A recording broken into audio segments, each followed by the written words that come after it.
Oi, pessoal, tudo bem? Na aula de hoje a gente vai finalizar a frente 3 desse Tetra 2. Vamos estudar na frente de ótica lentes esféricas, a primeira parte desse assunto.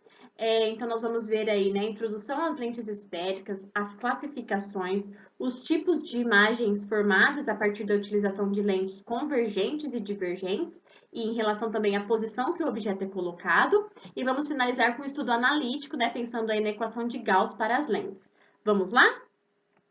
As lentes esféricas são instrumentos óticos que nos permitem, né, ampliar no nosso dia a dia a visão. Elas podem ser utilizadas desde óculos, né, até telescópios, né, em sistemas aí que nos proporcionam essa ampliação. Tem aí uma série de aplicações no nosso dia a dia. Quando a gente pensa no sistema óptico de uma lente, esse sistema óptico ele é constituído por três meios homogêneos e transparentes, separados por duas superfícies. Então, falar, né, dessa constituição é a mesma coisa que pensar que uma lente esférica é a associação de dois dióptros. Por quê? Quando a gente estudou um dióptro, nós vimos que o dióptro é a separação aí de um meio, né, de dois meios transparentes e homogêneos por uma superfície. Como aqui nós temos três meios separados por duas superfícies, uma lente esférica é a associação de dois dióptros. Quando a gente pensa, né, nessa questão da superfície que a luz atravessa, a lente esférica, ela traz esse nome, ela carrega esse termo esférica porque uma de suas superfícies sempre vai ser esférica. Então, a gente vai analisar os modelos de lentes que nós temos e vamos perceber, nós vamos notar que pelo menos uma das superfícies da lente sempre vai ser esférica. E aí a gente vai perceber que na lente predomina o fenômeno de refração em relação ao da reflexão. A gente tem até meios hoje em dia de diminuir ao máximo a reflexão nas nossas lentes com aquelas películas anti-reflexo. E aí a gente proporciona que uma maior quantidade de luz atravesse, né, sem grandes desvios, essa lente e nos proporciona este aumento. Vamos conhecer então um pouquinho dos elementos que constituem os nossos sistemas ópticos conhecidos como lentes esféricas e vamos analisar aí imagem a imagem formadas pelos tipos de lentes que temos. Então, nós vamos conhecer os tipos de lentes esféricas que nós podemos ter. Nós podemos ter dois tipos de classificação em relação às bordas, borda fina ou borda grossa. Nós temos aí a borda fina representada, né, por essa menor espessura na borda em relação ao restante da lente, e ela é indicada, ela é de maneira gráfica indicada, né, com a seta apontada para cima.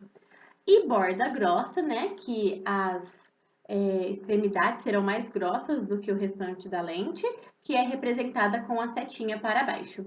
De acordo com as faces esféricas, a gente tem as classificações aí dos nossos tipos de lentes.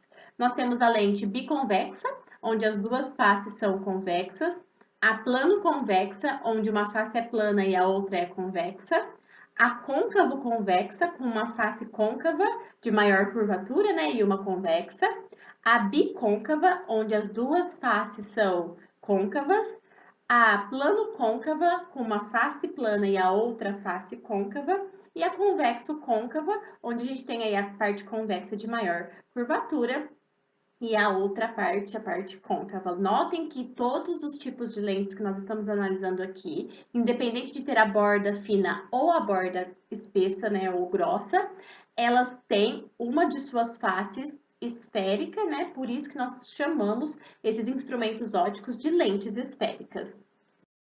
Quando a gente analisa uma lente, é importante a gente conhecer os elementos de uma lente esférica.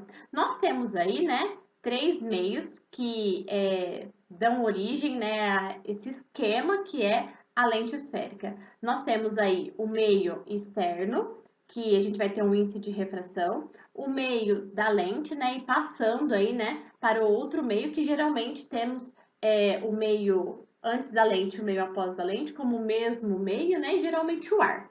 Nós temos aí um índice de refração diferente para o material do qual a lente é feita, e é justamente esse índice de refração que, na refração, após o nosso raio de luz passar pela lente, faz com que os desvios causados aí na refração formem aí os ajustes necessários para os quais as lentes são usadas, né? Seja de ampliação de imagem, seja aí de ampliação de foco. Então, é muito importante a gente entender que como uma lente esférica tem uma de suas faces esféricas, né? Nós temos aí a compilação de duas esferas para formar uma lente, seja ela de borda fina ou de borda grossa, e os elementos dessas duas esferas, né, serão importantes. Os centros de curvatura, né, que serão centros de curvatura em relação às faces da lente, os raios de curvatura e também os vértices aí da nossa lente, né, que em relação às faces da mesma. Nós não podemos esquecer que ao estabelecer o centro de curvatura, o foco, né, dessa lente aqui sempre vai ser a metade desse centro de curvatura. Também esse ponto aí chamado de centro de curvatura, que nós já estávamos acostumados nos nossos espelhos esféricos, nas lentes eles podem ser chamados de pontos principais. Aí a gente vai ver alguns desses elementos a seguir. Então aqui, né, nós temos de maneira mais resumida, né, os elementos da nossa lente. Então, nós temos aqui uma lente de borda fina, nós temos o centro óptico, né, que é o vértice, que é o cruzamento aí do eixo principal da nossa lente, e os pontos conhecidos como antiprincipal ou ponto A, que são os nossos centros de curvatura.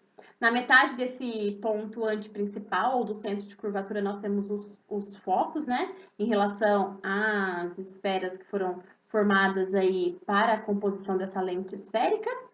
E a gente tem aí nesse foco, né, o que nós chamamos de distância focal, e nós vamos pensar nessa distância focal sempre como a metade, né, da distância do centro de curvatura até esse vértice que foi estabelecido aí para as nossas lentes. Nós temos dois tipos de comportamento para as lentes. Um comportamento convergente e um comportamento divergente. Esse comportamento convergente, ele é um comportamento onde, ao passar pela lente, todos os raios de luz convergem, né? Se aglomeram aí, já que a gente não pode fazer aglomeração social, vamos aglomerar nossos raios de luz aqui, né? Eles vão convergir aí para o foco, né? Para um dos focos da nossa lente. Então, nós temos aí, né, os raios de luz, eles vão passar pela lente e vão encontrar aí, né, vão se converger, vão se encontrar todos no mesmo ponto, que é o foco. Nós temos para as bordas grossas um comportamento geralmente divergente. O que é um comportamento divergente? Ele vai, então, sempre se afastar aí, né, em relação ao nosso foco, ele não vai compilar no foco, né, ele não vai converger, não vão aglomerar todos lá no foco, vai cada raio aí para um lado de acordo com a refração que acontece na lente. Então, a gente tem aí os raios de luz chegando e eles têm aí, né, esse afastamento aí, né, em relação ao nosso foco, porque quando a gente prolonga, ele vai se encontrar em um dos focos, geralmente no foco estabelecido pela esfera antes da lente, né? Mas não converge para o mesmo ponto, né? A gente não consegue observar essa convergência aí no foco que nós conseguimos observar, que é o foco atrás da lente. Eu falei que as lentes, elas têm comportamento, né? Convergente e divergente de acordo com as bordas, e esse comportamento ele pode variar de acordo com o meio que as lentes estiverem. Se uma lente, por exemplo, de borda fina estiver, né, num meio com índice de refração maior do que o material do qual ela é feita, ela pode ter comportamento divergente. Se uma lente de borda grossa ou de borda espessa tiver aí num meio com índice de refração maior do que o material do qual ela é feita, ela pode ter comportamento convergente. Mas, no geral, nós vamos analisar situações onde as nossas lentes de borda fina se comportam de maneira convergente, né? Vai dar para a gente ver essa conversão de todos os raios ali no foco, atrás da lente. E as lentes divergentes, a gente observa aí, né, uma dispersão desses raios, uma vez que o prolongamento deles se encontrou lá no foco antes da lente. Ok? Uma outra coisa bastante interessante da gente comentar é que muitas vezes a gente utiliza lentes onde a espessura é desprezível.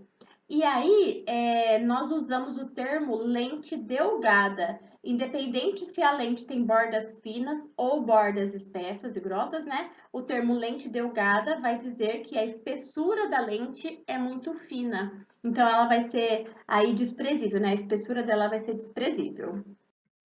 Nós temos alguns raios notáveis, né, para a gente observar o tipo de imagem que se forma a partir da utilização de lentes. Então, vamos conhecer esses raios notáveis. Nós temos o raio que insere em relação ao eixo paralelo aí, né, o eixo principal da nossa lente, ele vai inserir de maneira paralela ao eixo principal e ele vai passar pelo foco. Ele pode bater no vértice, né, dessa lente e vai ser refratado aí, né, pelo vértice também. Ele pode bater pelo foco, ele pode entrar, né, com angulação aí pelo foco antes da lente, e aí ele vai sair de maneira paralela. Então, esses são os nossos raios notáveis numa lente de borda fina. Eu também posso ter aquele que passa pelo centro de curvatura e sai pelo centro de curvatura, né, a mesma angulação. Nós também temos os raios notáveis para as lentes de borda espessa, né, ou borda grossa. Lembrando que vai ter um comportamento um pouquinho diferente, né, do que as bordas finas. Então, eu tenho aí um raio que bate, né, na nossa lente paralela ao eixo principal dessa lente. E ele vai refratar, né, vai passar para o outro meio, para o outro lado da lente. E o seu prolongamento vai passar pelo foco. Ele pode bater pelo vértice da nossa lente e ser refratado pelo vértice, ou ele pode bater na lente numa angulação onde seu prolongamento passa pelo foco e aí ele vai ser refratado paralelo ao nosso eixo da lente, né? Ou também eu posso bater na lente de uma forma onde o prolongamento passa pelo centro de curvatura, né? Ou pelo nosso ponto antiprincipal. E aí a gente tem a mesma propriedade, né? Onde ele é refratado e o seu prolongamento passa pelo outro centro de curvatura. Então, aqui são os raios notáveis nos dois tipos de lentes, para a gente entender o tipo de correção que essas lentes farão, né? Pelo tipo de imagem que elas podem formar. Então, aqui nós vamos ver caso a caso, né? A posição do objeto e a formação da imagem. Se eu tiver um objeto antes da lente, né? Tô colocando lá na frente da lente, e antes do centro de curvatura, antes do primeiro centro de curvatura. Vai bater, eu tô usando uma lente que é de bordas finas, né? Tem aí comportamento convergente, ele vai bater paralelo ao eixo principal da nossa lente e vai refratar, né? Passando pelo foco. Eu posso ter também ele batendo no nosso vértice e saindo pelo vértice, refratando pelo vértice. Eu posso, na união desses dois raios, observar aí a formação da nossa imagem. Não preciso mais do que dois raios notáveis, né?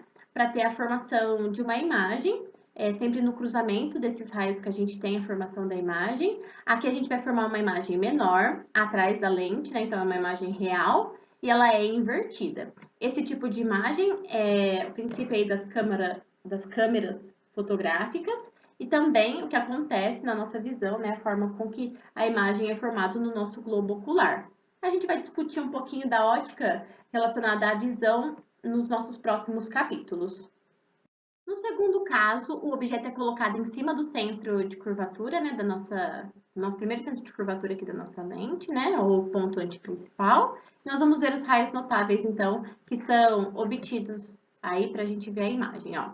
Então, bate na nossa lente, paralela ao eixo principal da lente e refrata passando pelo foco. Bate no vértice e refrata pelo vértice. A união desses dois raios aqui, o cruzamento dos dois raios notáveis, né? Geram a nossa imagem, que vai ser invertida, real e de mesmo tamanho. Esse é o princípio das copiadoras, né? Nas nossas máquinas copiadoras. No terceiro caso, nós temos aí o objeto entre o centro de curvatura e o foco. Então, vou ter aí os mesmos raios notáveis, né? Insire paralelo e refrata passando pelo foco. Insire lá no nosso vértice e passa pelo vértice. A gente vai ter uma imagem formada aí, né? Atrás do segundo centro de curvatura da nossa lente. Então, é uma imagem real, invertida e maior. E é o princípio aí dos nossos projetores de slides, essa correção, né, do sentido aí da orientação dessa imagem é feita pelo próprio equipamento, mas o tipo de imagem formada, né, vai ser aí uma imagem maior, ampliada aí no nosso projetor de slides. No nosso terceiro caso, ainda a gente está utilizando uma lente de borda fina, né? Então, vocês vão perceber que, assim como nós vimos para os espelhos côncavos, né? Tem mais casos de imagens formadas, aqui é a mesma coisa para as lentes de bordas finas. E para a lente de borda grossa, né? A gente vai ver, assim como os espelhos convexos, que tem um tipo de imagem só sendo formada. Então, aqui nós vamos colocar o nosso objeto em cima do foco. Então, vou traçar aqui os raios notáveis que nós já conhecemos, e não tem cruzamento entre eles, a imagem formada aqui, né, é imprópria. Não tem cruzamento nem se a gente prolongar esses raios, tá?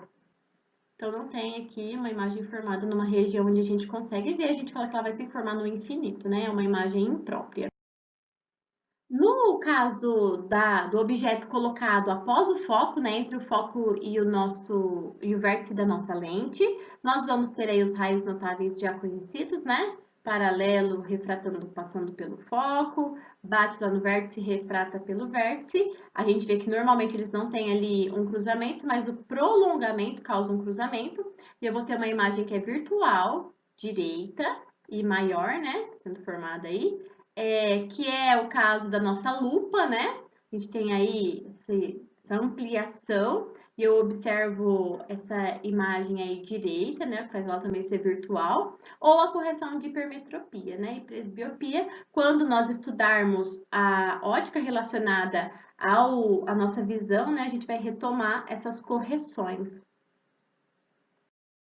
E aí, a formação de imagens em uma lente de borda grossa, né? Dependente da posição do nosso objeto, nós teremos aí, né? Bate lá paralelo ao eixo da lente e refrata com prolongamento passando pelo primeiro foco, insere lá no vértice da lente e refrata também pelo vértice, o encontro, né, o cruzamento desses dois raios forma uma imagem aí que é virtual, direita e menor, que a gente utiliza também para correção de miopia. A gente vai ver que a gente vai usar lentes que são divergentes, né, para essa correção de miopia, quando estudarmos a ótica relacionada ao olho humano, né, a nossa visão humana, nós vamos retomar essas correções. E nós faremos então um estudo analítico, né, para as lentes. Vamos pensar agora de maneira quantitativa, né, como é que a gente analisa em relação à posição que o objeto está da lente, tipo de imagem que ele vai formar, né, o tamanho desse objeto, o tamanho da imagem formada e a natureza dessa imagem. Nós vamos utilizar aí, né, para as lentes, né, uma análise muito parecida, muito semelhante à análise que nós fizemos para os espelhos esféricos, uma vez que nós vamos utilizar coordenadas gaussianas, né? Então, a gente tem aí o tamanho do objeto, a distância que o objeto está da lente, né? Que é o nosso O é o tamanho do objeto, e P é a distância que está da lente, I é o tamanho da nossa imagem, e P' é a distância que nós temos aí entre a lente e a imagem formada. Lembrando lá da equação de Gauss, né? De Gauss, a equação da florzinha. Vamos usar aqui nossa definição bem fofinha, né? Que é a equação da florzinha. Uma florzinha é igual a uma pétala mais uma petalinha. E para o aumento linear, né? O tamanho da imagem dividido pelo tamanho do objeto, ou menos P' sobre P, que é menos a distância que está a formação da imagem, dividido pela distância que temos aí da lente ao objeto, né? Nós temos aí o aumento linear, que pode ser calculado dessas duas formas, ou mesmo utilizando aí as duas fórmulas de maneira comparativa, né? Então, nós temos este estudo analítico para as lentes e vamos dar uma olhadinha, então, na vergência e na equação dos fabricantes de lentes, como é que eles utilizam, então, esses dados. Aqui a gente tem, né, as regras de sinais, né, quando a gente tem aí um P' que é maior do que zero, a nossa imagem é real, e o P' é menor do que zero, uma imagem é virtual. Quando nós temos o I maior do que zero, tem uma imagem direita, o I menor do que zero, a imagem é invertida. E o foco vai falar aí a natureza da nossa lente, né?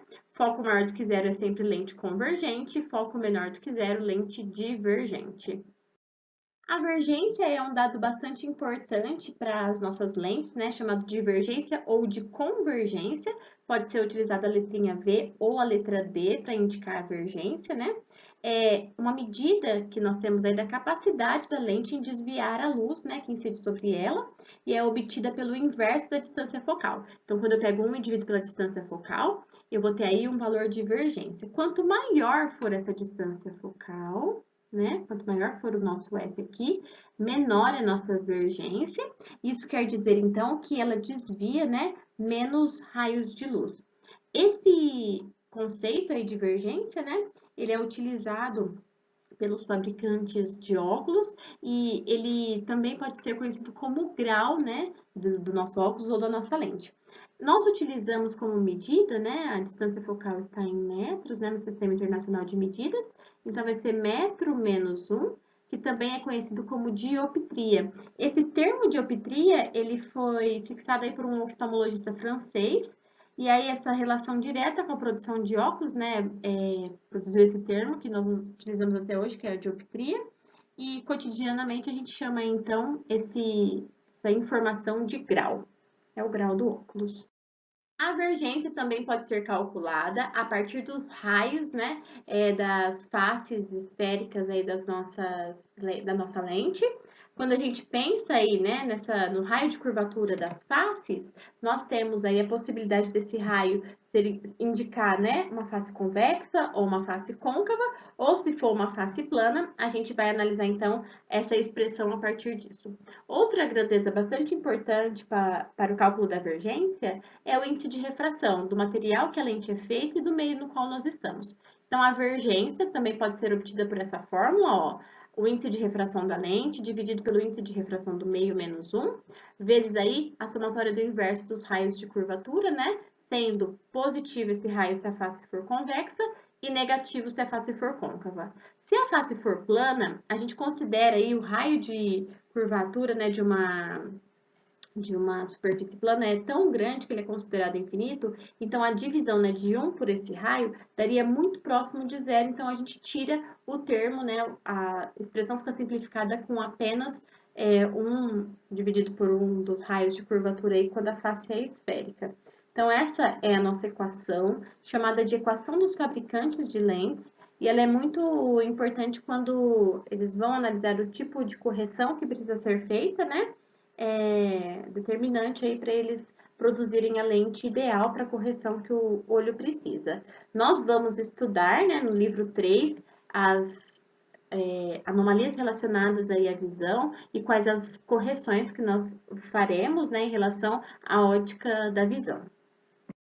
Pessoal, com esse primeiro estudo de lentes esféricas, nós finalizamos a frente 3 desse nosso livro 2. Lembrando que nessa frente 3, o livro 3 também se inicia em lentes esféricas, mas nós vamos analisar instrumentos óticos e ótica da visão, né? Então, a gente vai dar continuidade a esses assuntos adiante. Os conceitos dessa aula de hoje estão no livro 2, nas páginas 275 a 278. Eu vou deixar os exercícios 11 e 13 do Revisando e os exercícios de 6 a 8 da apostila de escala, tá? Lembrando que é o Tetra 2 ainda, ok? Façam com carinho, com atenção, que eu corrijo na próxima aula. Bons estudos, até a próxima, e aqui eu deixo uma mensagem carinhosa para você. Você nunca vai encontrar o arco-íris se estiver olhando para baixo. Então, erga a cabeça aí, não deixa a peteca cair e vamos juntos, tá bom? Um beijo, se cuidem, tô morrendo de saudades. Até!